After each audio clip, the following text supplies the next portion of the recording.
So it is 14th of April 2025, and last Friday I did a video about Trump's tariff exemption on companies like Apple, Nvidia and Dell, letting them off the hook on the extremely high Chinese tariffs. And I think it was rather a quick video. It was 2 minutes. And the reason it was so quick is that I was thinking to myself, kind of half jokingly, that, you know, he will just change his mind by Monday and this whole video will already be outdated. And, well, it came Monday, and he already said that there was no tariff exception announced on Friday. These products by Apple, Nvidia and Dell are still subject to the existing 20% fentanyl tariffs, and they are just moving to a different tariff bucket. The fake news knows this, but refuses to report it. And so, yeah, I mean, to be honest with you, goods going from 145% tariff to 20% tariff is quite significant. Like, that's like, I would call that letting them off the hook. But anyways, I wanted to talk about like this whole flip-flopping of tariffs, because I find it quite concerning. You know, there's this really good channel about economics. It's called Economics Explained, and it's like half entertainment. It's like half education, half entertainment, and I really like EE. He like, even my channel name, I just realized it's quite similar. He does these like mini documentaries, like why certain nations like go wealthy and why certain nations go poor, and like while there are many like different factors, like why certain countries are rich and why certain countries are poor, usually you want your country to have a predictable, stable business environment with stable laws and regulations. So when you are setting up a business, you actually know what the hell is actually going on, and you can prepare for stuff within reason, of course. And I feel like these flip-flopping tariffs are just exactly the opposite of that. And I think it's really hurting the US economy. I don't, like, at this point, I don't feel like there's like some kind of a master plan. I don't think I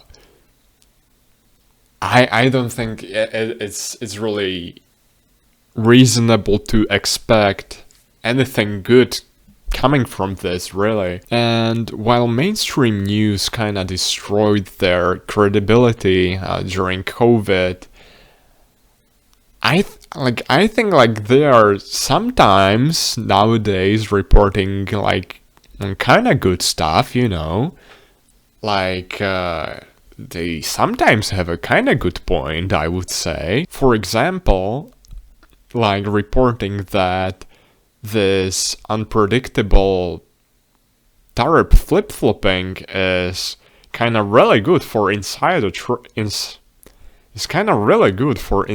trading. Why did I say it like that? Anyways, imagine that you are part of the Trump's team, like you know what stock market will be in 2 days.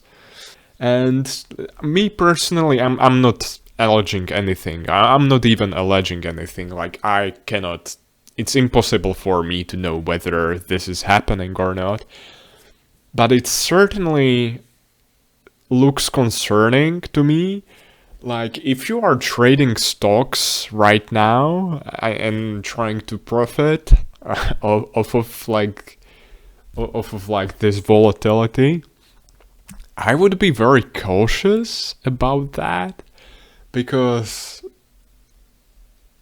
trading is a zero sum game, and if there is a class of people that knows that just know what's up, and you are trying to bet against them, it's kind of like you are donating money willingly to some random billionaires. There was actually like a clip of like Trump bragging about his friend making This is Charles Schwab. It's not just a company, it's actually an individual. And he made $2.5 billion today, and he made 900 million. That's not bad, because he's a financial.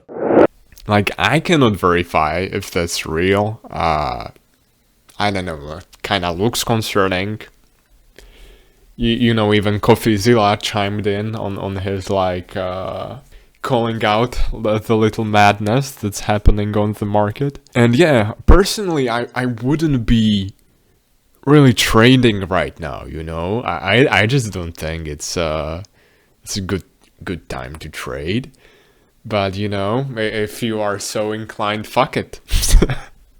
I really want to stress this, that many like non-polit, like this has nothing to do with politics, but the things that are just happening on the stock market, like nothing about this is good, all right? Like, the S&P 500 is trading as if it's a penny stock. Like, one day it's up 10%, next day it's down 10%.